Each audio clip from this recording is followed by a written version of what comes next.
I have a question on it. We're going to change gears a little bit and talk about healthcare for just a second, okay? I have two questions. I'll ask the first one first.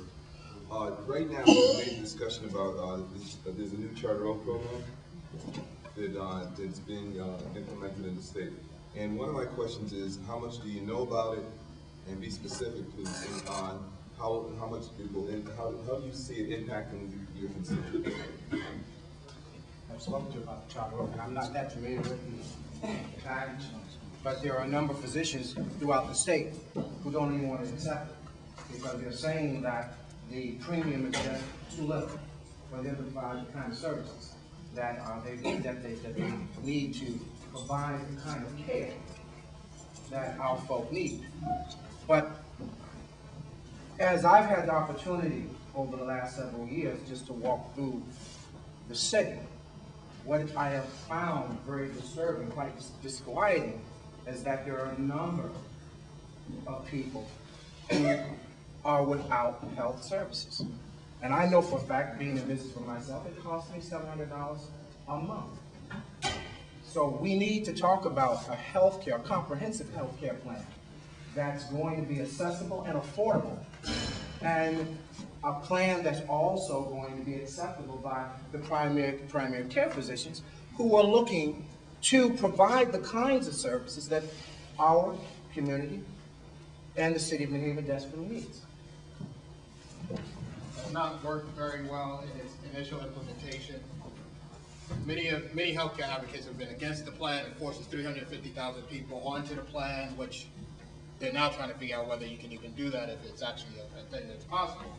The problem with the Charter Oak plan is, as my opponent said, the premium. So it hasn't been accepted. And the Charter Oak plan itself, by the way, would not have been accepted at all until what they did was they mashed it up with Husky. And so what it's done is it's affected Husky, and in order to give middle-class people health care, it's affected poorer people. And it's made Husky more risk-based, which is not the way that we want Husky to be. So the question is, what do I know about Charter Oak plan? That's what I know about the Charter Oak plan. I know that the governor also has now pulled back from the Charter Oak plan, and they're looking at it, and February 2009 is when they plan to re-implement it. I think that the Charter Oak plan was a little bit rushed. I think that what was happening was the governor was attempting to have her health care plan before the legislature had its health care plan, and I think it was a mistake. Part of that is the reason why I asked that question is because what it does, I mean, if it were able to be enacted and work properly, what it would do is cover a number of people who don't have health insurance. And not that I'm not an advocate for it necessarily, it's just an idea that, you know, the constituents, people who don't, especially males, who aren't able to get health care and are heads of households may be able to use that as a way of women. Too often, when decisions are made on the state level, everything is done in a vacuum. And there is not a really comprehensive arm that reaches out to talk to the people, the providers, physicians that are going, or we want them to participate in the program. If they start sitting down and talking to the people around the state and stop just making decisions within that vacuum, they will hear the real message that these physicians are saying this is what we need in order to make this program an effective program. So as soon as they begin to come out of their office and come into New Haven and come into Stamford, come into Danbury, come into Bridgeport, all throughout the 169 municipalities, and talk about the real needs and have physicians that are there at the forefront every single day of the week, then we will have the kind of healthcare plan that will be affordable and the kind of healthcare plan that's going to afford to give the people the best kind of service. Good evening, gentlemen. You both mentioned the importance of looking at the area of education. At state and local levels, there are continual debates on education and testing in our schools. Many of our educators and parents feel that more time is spent teaching our students to test rather than teaching them to learn. What are your individual perspectives on educational testing where the bottom line seems to be dedicated to measuring the success level of students without giving them the basic skills to learn? Especially before all communities, education is extremely important. You're not going anywhere without education. It's the basis of the ability to succeed in life. We know that. It's important. Testing is important also. But testing as the only way of understanding where someone is, it doesn't take into account a lot of things. And so we know that testing has become the only thing that we focus on. We also know that there's a battle between different types of schools. We know that, let me put it to you like this. If you go to the Constitution of the state and you look at education in the Constitution of the state, education appears 3 times in the Constitution. It doesn't directly say some of the things that you hear. Well, we can't change education because of this. We can't change it because of that. All of those rules are barriers we put upon ourselves. To me, education is critical so that the little black kid that's going to die out in that street in a week or so doesn't die, because you have access to jobs. You have access to higher education, all the things that move you forward in life. And what we are saying to ourselves, we cannot do more with education. We have a serious problem. If you look at New York, they had a problem with education, but they're getting smarter about education. They have the Harlem Children's Zone. They have a chancellor of schools who's trying to move that city forward. If you look at this state, we can do many of the similar things. I talked in a debate about looking at different schools, charter schools, seeing what they're doing. And you know, a lot of people criticize me for it, including people down at the city level. And then the mayor turns around and says, well, maybe we should look at these things. We can do anything we want in terms of education. We need to be adopting by any means to fix what's going on in schools possible. That's what we need to be doing. And we need people who are going to talk to the people at this local level, which is what I would do as a state representative, and find out what they need in terms of resources to make that happen. And that is what I would be doing. Education is extremely, extremely important, and we need to change the way that we are looking at education so that our children can benefit. And that's what's been happening, not just in New Haven, but I can only talk about New Haven. And having spent some 11 years as the executive assistant to the superintendent, I can tell you that we don't have a defined curriculum. So we can sit down and we can talk about testing, but if there's no actual learning going on in the class, what is that? What are you testing that child on? Absolutely zero, folks. Absolutely zero.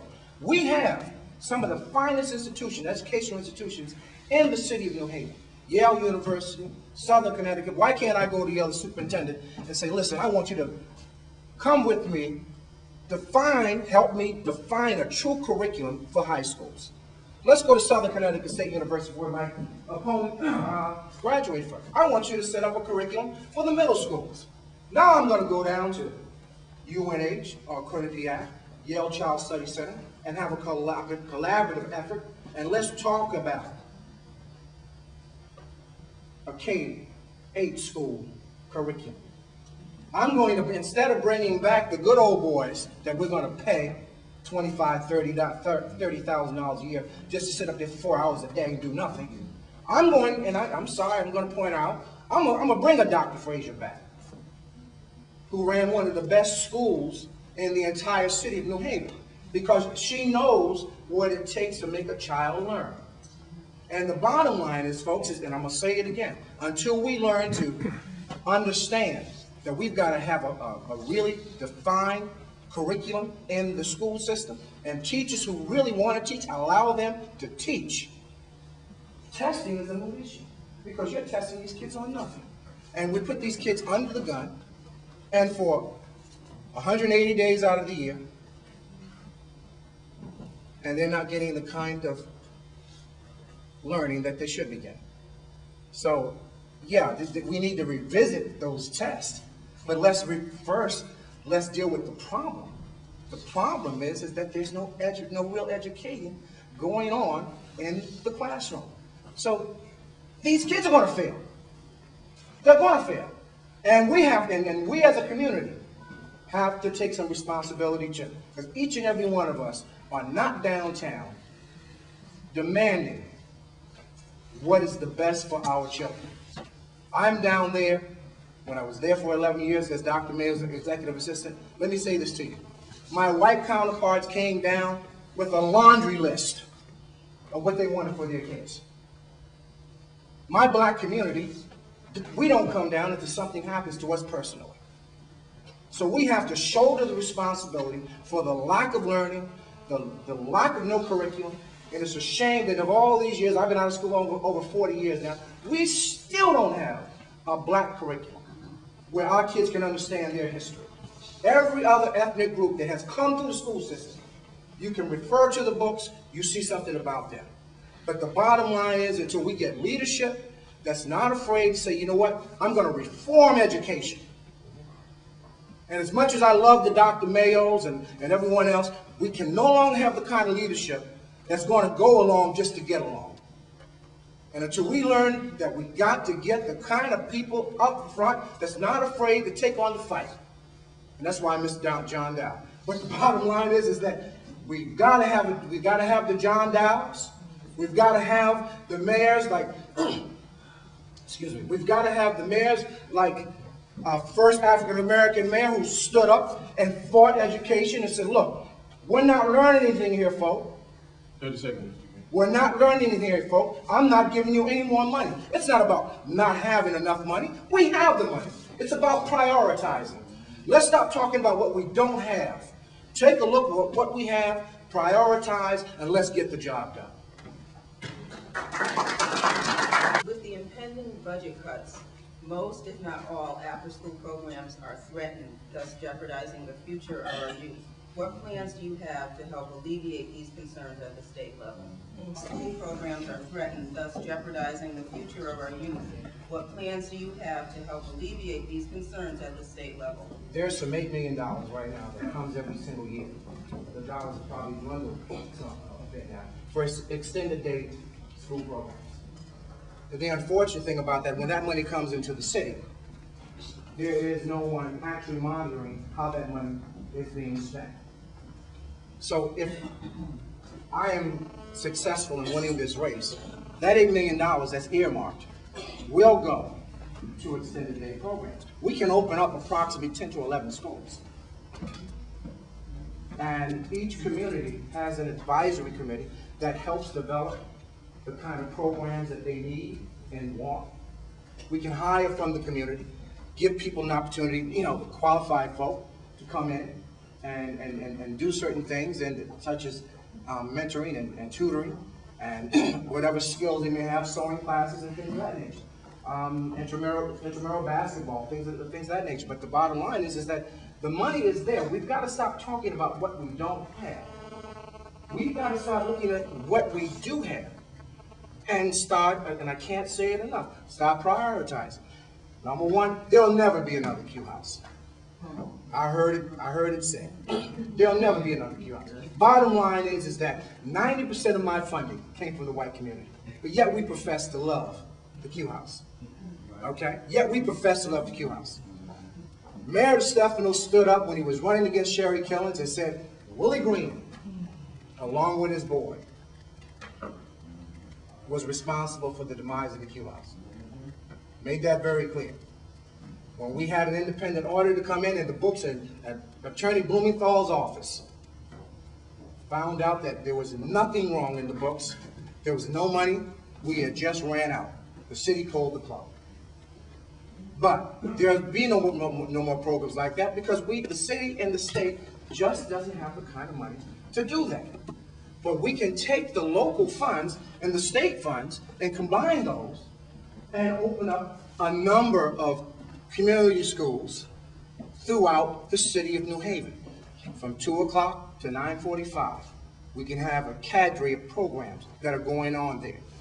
And we need to have folk coming in from the community, mentoring these young men and these young women, and we can do that, folk, because the money's there.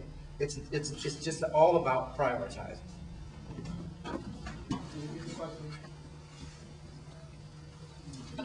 We're sitting here in a situation where the money's being cut.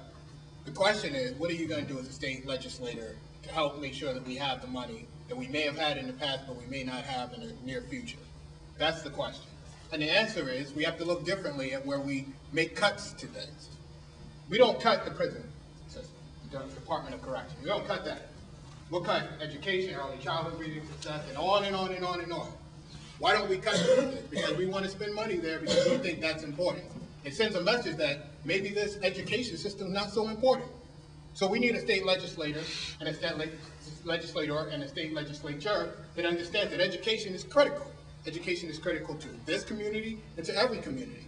That's what we need. We need somebody who's going to say, like I said earlier, the transportation system we have, the way that we build it, causes us to spend more money. Let's stop doing that. Let's have an integrated approach to building so that when we don't have sprawl that causes us more money because we have to build roads to go out to these communities. Let's look at the prison system where we're putting people and find alternatives for conservation so we're not spending the amount of money that we're spending. Let's look at education itself so that we don't put people into the prison system.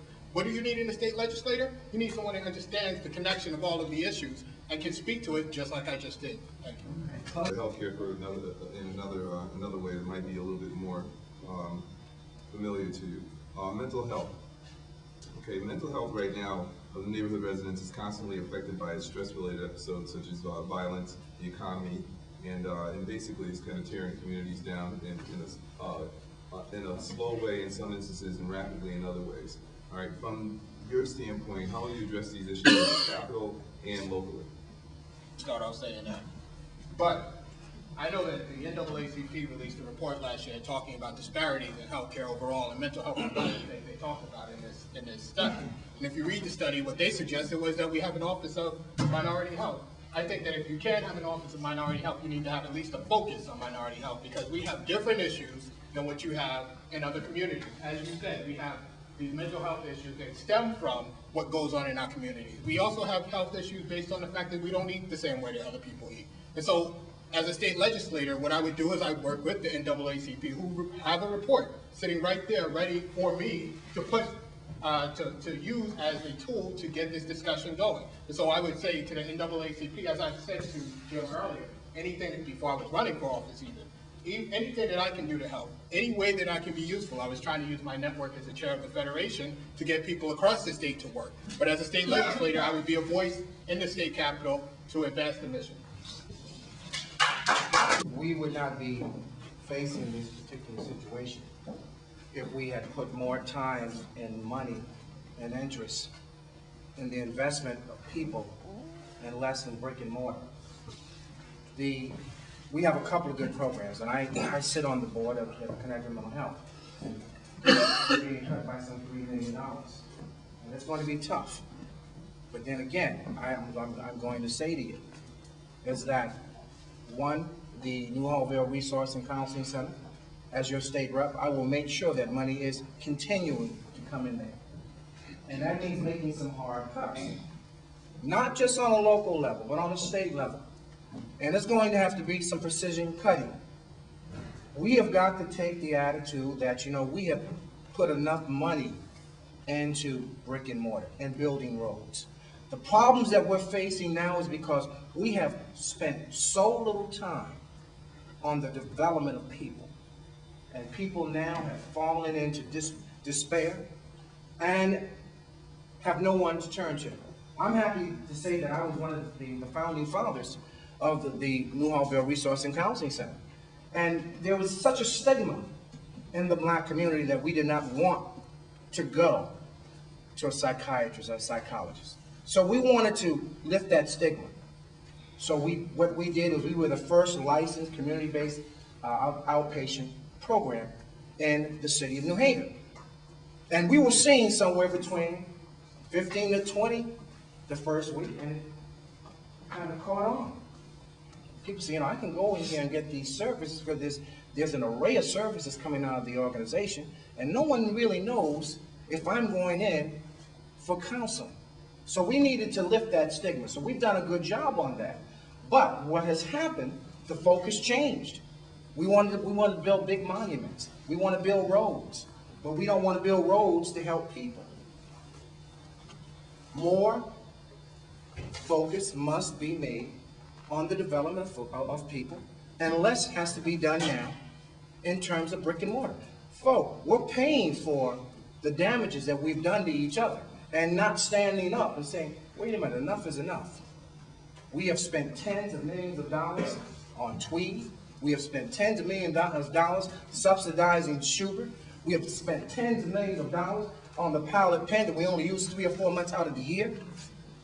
And that's money that we can invest into folk and the people that desperately need our help.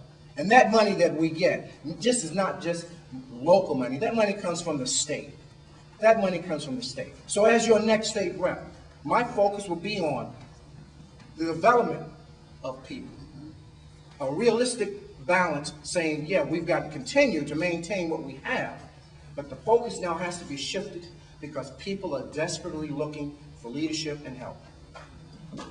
What can we realistically expect from you and our state legislators over the next year when it comes to maintaining current vital human services programs?